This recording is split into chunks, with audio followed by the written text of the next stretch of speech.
সবসময় শাসন ইসলাম শাসিত হতে আসে। রাসূলুল্লাহ সাল্লাল্লাহু আলাইহি ওয়াসাল্লাম বলেছেন, ইসলামু ইয়া'লু ওয়া লা ইউলাম।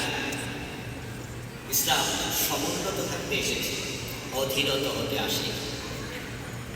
আল্লাহ তাআলা কোরআন মাজিদে বলেছেন, ওয়া কালিমাতুল্লাহি হিয়াল উলিয়া। আল্লাহর কালাম থাকবে সবার উপরে। যদি আল্লাহর কালামকে উপরে নিতে হয়, কালামের মাহাত্ম্যকে উপরে নিতে হয়। এই জন্য আল্লাহ তাআলা নবীদেরকে শাসনকর্তা রূপে পৃথিবীতে পাঠিয়েছেন। রাসূলুল্লাহ সাল্লাল্লাহু আলাইহি ওয়াসাল্লাম মক্কা থেকে হিজরতের পথে মদিনায় যখন যাচ্ছিলেন, তিনি আল্লাহর কাছে দোয়া করেছিলেন, ওয়াজআলনি মিন লাদুনকা সুলতানান নাসীরা। হে আল্লাহ, আপনার পক্ষ থেকে আমাকে রাষ্ট্রশক্তি দিয়ে সহযোগিতা। কেন রাষ্ট্রশক্তি লাগবে?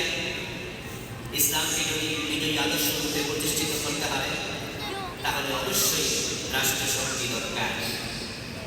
সালাউদ্দিন আইয়ুবী রাহিমাহুল্লাহ মুসলিম বিশ্বের অন্যতম শ্রেষ্ঠ শাসকদের একজন। ওনার জীবনী সম্পর্কে আমরা জানব, এখান থেকে কিছু অনুপ্রেরণা নেওয়ার জন্য। তার আগে বলব, সালাউদ্দিন আইয়ুবী রাহিমাহুল্লাহর জীবন থেকে যে অনুপ্রেরণা আমরা পাই, সেটা হচ্ছে শাসক হওয়ার দৃষ্টিভঙ্গি থেকে।